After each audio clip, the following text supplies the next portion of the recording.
Rachakonda CP కార్యాలయంలో విచారణకు హాజరయ్యాడు మంచు విష్ణు. 2 రోజులుగా జరుగుతున్న వివాదంతో మోహన్ బాబుతో పాటు విష్ణు, మనోజ్లు విచారణకు హాజరు కావాలంటూ నోటీసులు ఇచ్చారు సిపి సుధీర్ బాబు. ఇప్పటికే రాచకొండ సిపి సుధీర్ బాబు ముందుకు విచారణకు హాజరయ్యారు మంచు మనోజ్. రాచకొండ సిపికి ₹1,00,000 బాండ్ సమర్పించారు.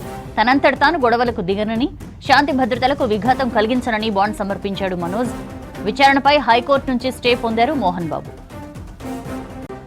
రాచకొండ సిపి కార్యాలయంలో విచారణకు హాజరయ్యాడు మంచు విష్ణు. 2 రోజులుగా జరుగుతున్న వివాదంతో మోహన్ బాబుతో పాటు విష్ణు, మనోజ్ విచారణకు హాజరు కావాలంటూ నోటీసులు ఇచ్చారు సిపి సుధీర్ బాబు. ఇప్పటికే రాచకొండ సిపి సుధీర్ బాబు ముందుకు విచారణకు హాజరయ్యారు మంచు మనోజ్.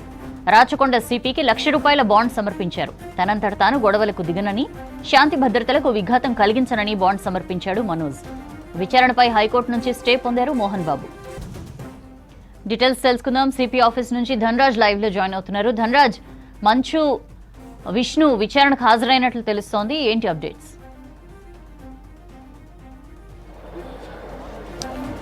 ఎస్ సౌజన్య, గత 4 రోజుల నుంచి చూసినట్టయితే మంచు మోహన్ బాబు కుటుంబంలో గొడవలు జరుగుతూ ఉన్నాయి. అయితే ఆస్తులకు సంబంధించిన వ్యవహారంలో అన్నదమ్ములైనటువంటి మంచు విష్ణు, మంచు మనోజ్ మధ్య ఆస్తుల పంపకాల వ్యవహారంలో చాలా వరకు తీవ్ర విభేదాలు చోటు చేసుకున్నాయి. ఒకరిపైన ఒకరు కేసులు పెట్టుకుంటూ రాచకొండ పోలీస్ కమిషనరేట్లో ఫిర్యాదులు ఇవ్వడం జరిగింది.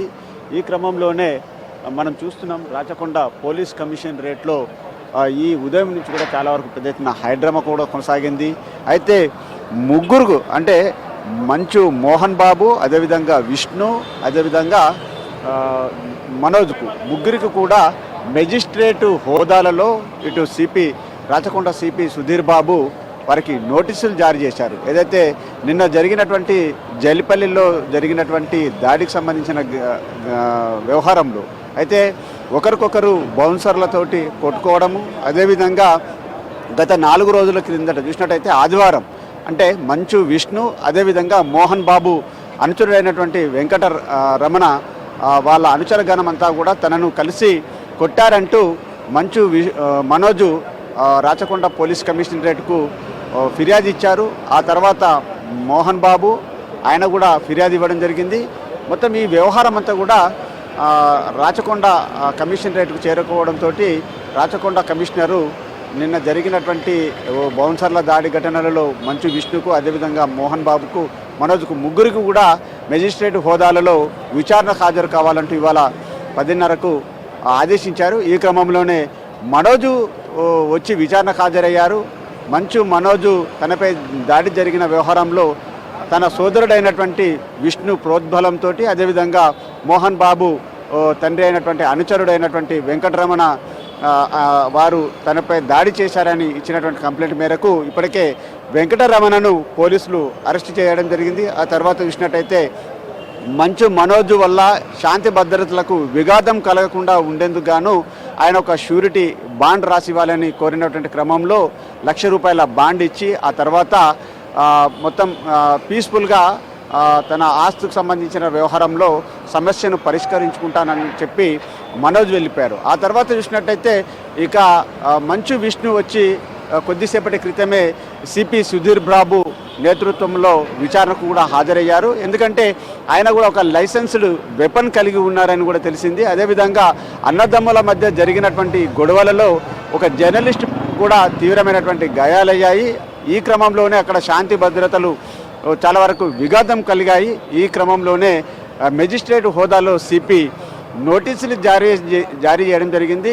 అయితే ఆయన ఉదయం 10:30కు విచారణకు హాజరు కావాల్సింది, కానీ ఆ తర్వాత ఆయన తండ్రి హాస్పిటల్లో అంటే మోహన్ బాబు హాస్పిటల్లో ఉండడం, ఆ తర్వాత తల్లి కూడా హాస్పిటల్లో చేరిందనే విషయాలపైన కొంత సమయం గడువు కోరి కొద్దిసేపటి క్రితమే రాచకొండ కమిషనర్ సుధీర్ బాబు ఎదుట విచారణకు హాజరయ్యారు. అయితే అన్నదమ్ముల మధ్య జరిగినటువంటి గొడవలకు సంబంధించిన విషయంలో కూడా మంచు విష్ణు కొంత రియాక్షన్ కూడా ఇవ్వడం జరిగింది. తన తండ్రి సంపాదించిన ఆస్తి ఎవరికైనా ఇవ్వచ్చు, అదేవిధంగా ఇప్పటి వరకు ఏదైతే విద్యానికేతన్ విద్యాలయాలు ఉన్నాయో అందులో ఎలాంటి అవకతవకలు లేవు, అవన్నీ కూడా ఇల్లీగల్గానే కొనసాగుతున్నాయి. అదేవిధంగా తన సోదరుడికి ఇవ్వాలనుకునే ఆస్తి వ్యవహారంలో తన తండ్రి ఎవరికైనా ఇవ్వచ్చు, ఆయనదే ఫైనల్. అదేవిధంగా తండ్రి వాక్కును వేదవాక్కుగా భావిస్తాను, తండ్రి చెప్పినటువంటి విషయాలనే తాను తూచా తప్పకుండా పాటిస్తానంటూ ఇటు మంచు విష్ణు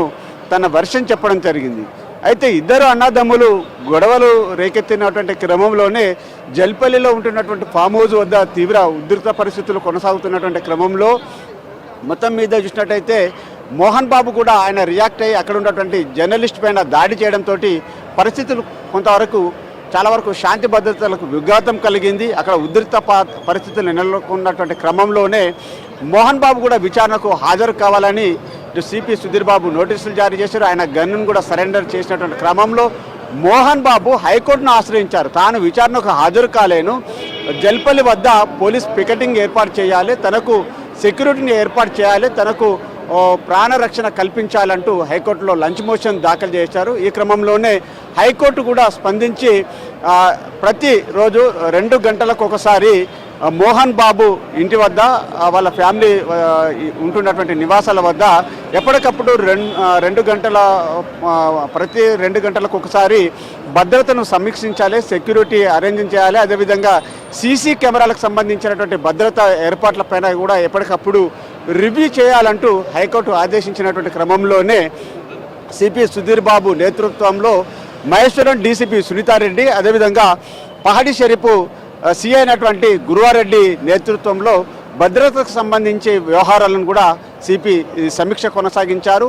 అదేవిధంగా హైకోర్టు ఇచ్చినటువంటి ఆదేశాలను కూడా తూచా తప్పకుండా సెక్యూరిటీ పరంగా మొత్తం మీద ఏర్పాట్లన్నింటిని కూడా సమీక్ష చేయడం జరిగింది. ఈ క్రమంలోనే విష్ణు కొద్దిసేపటి కిందటి వచ్చి మరి విచారణలకు సంబంధించి అన్నదమ్ముల మధ్య, అదేవిధంగా తండ్రికి ముగ్గురికి మధ్య జరిగినటువంటి కన్వర్జేషన్ కావచ్చు, వారికి వచ్చినటువంటి విభేదాలు ఎలా ఉన్నాయి, అంతేకాకుండా ముగ్గురికి మధ్య శాంతి భద్రతలకు సంబంధించిన వ్యవహారంలో మరి సిపి మెజిస్ట్రేట్ హోదాలో ఇచ్చినటువంటి ₹1,00,000 బాండును కూడా సమర్పించాలా, ఒకవేళ ఆయన దగ్గర ఉన్నటువంటి గన్ను ఉంటే గన్నును కూడా సరెండర్ చేస్తారనే విషయం కూడా తెలుస్తూ ఉంది. ఈ క్రమంలో మరి సిపి సుధీర్ బాబు అడిగే ప్రశ్నలన్నింటికీ మంచు విష్ణు ఇచ్చే స్టేట్మెంట్ను రికార్డ్ చేయనున్నారు. మరికొద్ది సేపట్లో ఆయన విచారణ ముగించిన తర్వాత కూడా మీడియాతో కూడా ఇంటరాక్షన్ కూడా కొనసాగే అవకాశం ఉంది. సౌజన్య.